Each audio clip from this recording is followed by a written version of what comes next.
Hello, my name is Wenping. Over the years, I have submitted more than 1,000 reports across various bugbounty platforms and channels.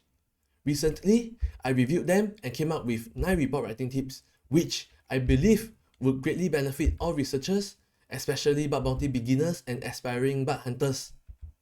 I will be sharing these tips in a 3-part series, and this is the second video of the series. To recap, in the previous video, I shared 3 report writing tips. They are 1. Don't assume. Always treat triage team members as newbies. 2. Be flexible in your report submissions. They don't always need to be standardized. 3. Be open-minded and respect the team members of the triage team and program team. If you have not watched it yet, you might want to check it out via the link at the top right corner or in the description below. In this video, I will be sharing another 3 of the tips to writing good bugbounty reports. I hope that these tips can help you get more reports accepted and rewarded. Tip number 1. Be very concise in your report summary. Your report summary should be short and clear, expressing what needs to be said without unnecessary words. By reading your report summary, the triage team member should immediately know what is the bug report about. It is worth noting that a triage team member on bugbounty platforms like HackerOne or BugCrowd, they also concurrently work on the reports from many different programs. In combination, there will be many assets like web applications, mobile applications on Android, iOS, and etc. I really don't think they have as much time to deep dive into the assets of each programs like bugbounty hunters like us. So, the information that we provide to them to guide them to reproduce the bug is super important. Don't confuse them with irrelevant information or simply pasting some plain text HTTP response or JSON data. The summary is where you explain things in plain English and tell them the bug that you have found and at which endpoint or web domain. It can be exploited by an attacker to achieve this and that. The summary is supposed to be able to provide the reader with a context, a heads up into what they should be expecting to see if they continue reading a report. So make sure you write it that way. Tip number 2. Use markdown to format your report whenever it is possible.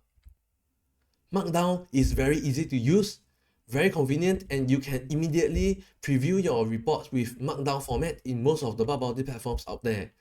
So there is no good reason to not use it. For example, on HackerOne, when writing a report, you can just directly paste a URL and it will be shown as a clickable hyperlink text. I also strongly recommend all researchers to include the use of backticks.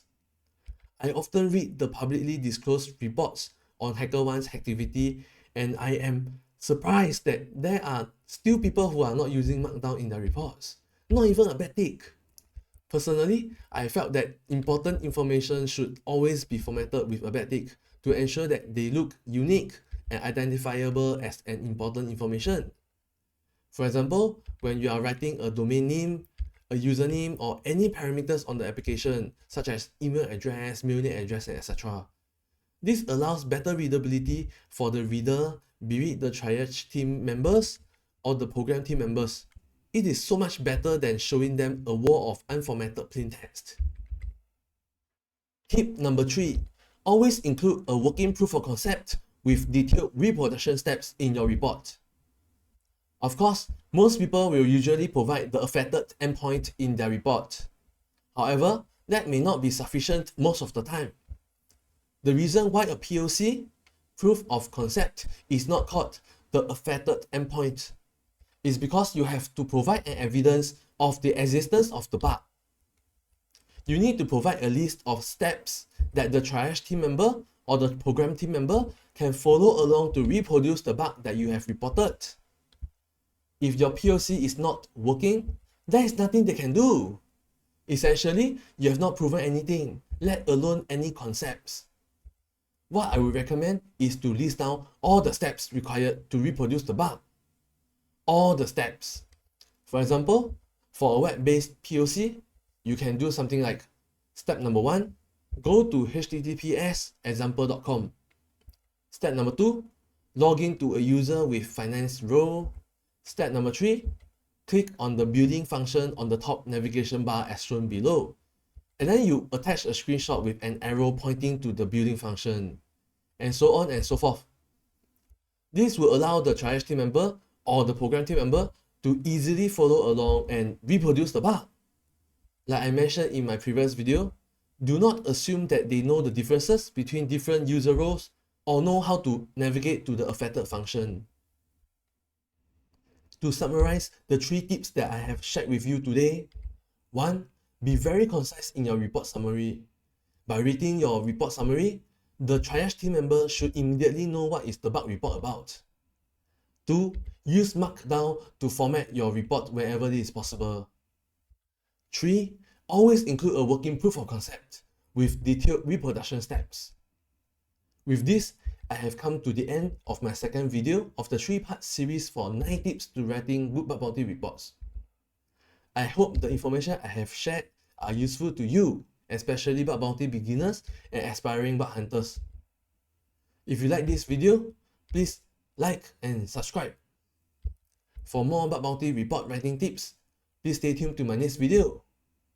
If you have any report writing tips that you want to share with others, please add them in the comments. Have fun and keep hunting.